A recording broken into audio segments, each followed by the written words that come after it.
పెద్దలందరికీ కూడా good evening అండి.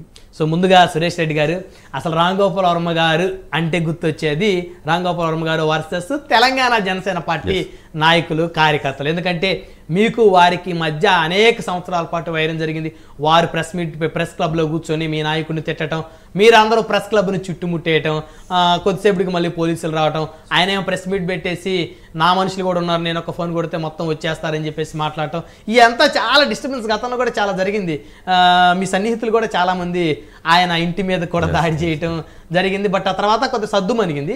అసలు ఇప్పుడు జరుగుతున్న పరిస్థితులు చూస్తే రాష్ట్రంలో రెండు తెలుగు రాష్ట్రాలు ఆయన మీద కేసులు కూడా ఎక్కువైపోతామని, సో మధ్యపాడు ఒంగోలు దగ్గర ఎఫ్ఐఆర్ నమోదైంది, తర్వాత తుళ్ళూరు దగ్గర కూడా నమోదైంది.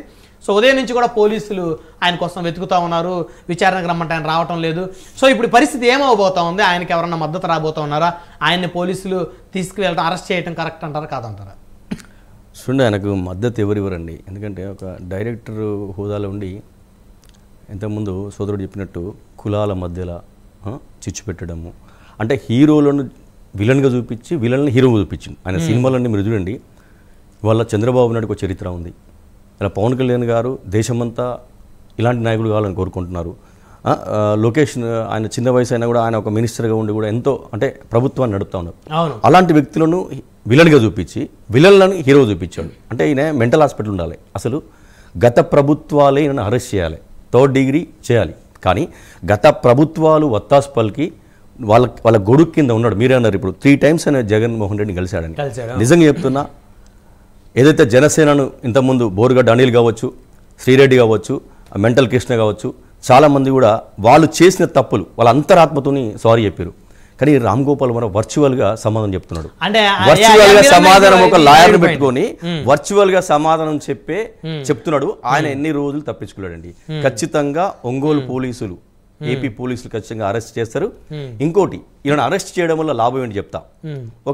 ఇలా రాజమౌళి గారు ఉన్నారు, ఎందరో డైరెక్టర్లు పాన్ ఇండియా డైరెక్టర్ కానీ వాళ్ళు దేశానికి కానీ ప్రపంచానికి ఒక మెసేజ్ ఇచ్చే పిక్చర్లు తీస్తూ ఉన్నారు. ఈయన ఏం చేస్తున్నాండి, ముంబైలో మీరు అన్నట్టు దావుద్ ఇబ్రాహిం తెలుసు అంటాడు. ముంబై నుంచి ఎందుకు వచ్చిండు? ఇక్కడి నుంచి ముంబై వేయండి, ముంబైలో ఇలాంటి చేస్తేనే ఎలగొట్టినాయని. ఇక గతి లేక అసలు ఆయన తెలంగాణలో ఉండదు, తెలంగాణ హైదరాబాద్లో ఉండడం కూడా అసలు తప్పే. కాకపోతే మీరు అన్నట్టు ఆయన దగ్గరికి వెళ్ళాం, పవన్ కళ్యాణ్ గారిని ఆయన చూపించే విధానం బట్టి ఆయన ఆఫీస్కి వెళ్తే అప్పుడు భయపడి పారిపోయాడు. ఆయన కెమెరా ముందు హీరో అండి, కెమెరా ముందు హీరో తప్ప ఈ రోజు చెప్తున్నా 19th పోలీసులు వచ్చినప్పుడు టైం అడిగిండు. మరి ఇవాళ ఎందుకు పోలీసులు విచారణలో లేడు? అంటే భయపడుతుండు కదా, భయపడుతుండా లేదా? నిజంగా చెప్తున్నా, ఇలాంటి వ్యక్తులను సొసైటీలో ఉండకూడదు. సొసైటీని కాదు, రాను జనరేషన్, అంటే ఇప్పుడు ఏదైతే నెక్స్ట్ జనరేషన్ ఈయన సినిమాలు చూసి ఈయన ప్రవర్తన చూస్తే చెడిపోతారండి. అంటే ఒక డైరెక్టర్ ఏం చేయాలి, సొసైటీకి ఒక మంచి సినిమాలు మంచి మెసేజ్ ఇవ్వాలి. కానీ ఈయన ఏం చేస్తూ ఉన్నాడు, గత వీడియోలు చూడండి, అమ్మాయిల కాళ్ళు ముద్దించుకుంటాడు. చూడండి ఎంత దారుణం అండి అది. అంటే ఇలాంటి వ్యక్తిని మెంటల్ హాస్పిటల్లో ఉండాలి, లేదా పోలీస్ స్టేషన్లో 3rd డిగ్రీ చేయాలండి. ఇక్కడ సురేష్ రెడ్డి గారు, అప్పట్లో అనేక సంఘటనలు గొడవలు కూడా జరిగినటువంటి పరిస్థితి ఉందండి. మనతో చిట్టిబాబు గారు కూడా జాయిన్ అయ్యారు, వస్తాను సార్ మీ దగ్గరికి. అయితే తెలంగాణ జన సైనికులకి జనసేన నేతలకి వర్మ గారికి మధ్య చాలా రోజులు వైరు నడిచింది. అంటే ఆయన దమ్ముంటే రమ్మని సవాల్ చేయటం ప్రెస్ మీట్లో.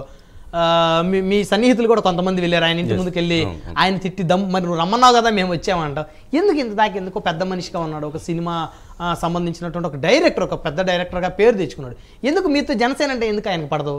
నిజంగా ఆయన ధైర్యం ఉంటే మామూలు పోయినప్పుడు ఎందుకు పోలీస్ స్టేషన్ పోయి కేసు పెట్టిండండి? ఎదుర్కోవాలి కదా, ఎదుర్కోవాలి కదా ఆయన దమ్. నిజంగా చెప్తున్నా, ఇవాళ రామ్ గోపాల్ వర్మ కెమెరా ముందు హీరో అంతేనా? కొన్ని స్టూడియోలు పిలుస్తాయి, అక్కడ రెచ్చిపోడు తప్పితే హీరో చెప్తున్నా. ఇప్పుడు ఫోన్ చేయండి ఆయనకి, ఫోన్ చేయండి సార్, నేను మాట్లాడతా. కనీసానికి ఒంగోలు పోలీసులు దొరుకుతలేడు, మీడియా గారు రమ్మని చెప్పండి. ఆయన కరెక్ట్ కదా, ఆయన తప్పు చేయలే కదా. ఇప్పుడు ఫోన్ చేయండి, ఒకసారి ఫోన్ చేయండి, మాట్లాడదాం. వర్మ గారికి దమ్ముంది, నేను దావుద్ ఇబ్రాహిం ఫ్రెండ్ అంటాడు కదా, దమ్ముంటే ఇప్పుడు రమ్మండి, లైన్లో తీసుకోండి సార్. ఒక్క నిమిషం.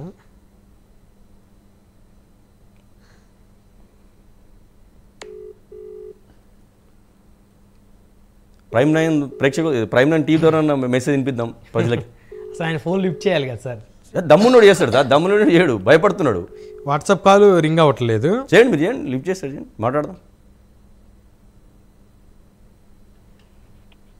आपण ज्या नंबरशी संपर्क करू इच्छिता तो सध्या बंद आहे, कृपया नंतर प्रयत्न करा. जिस नंबर से आप संपर्क करना चाहते हैं वह अभी स्विच्ड ऑफ है.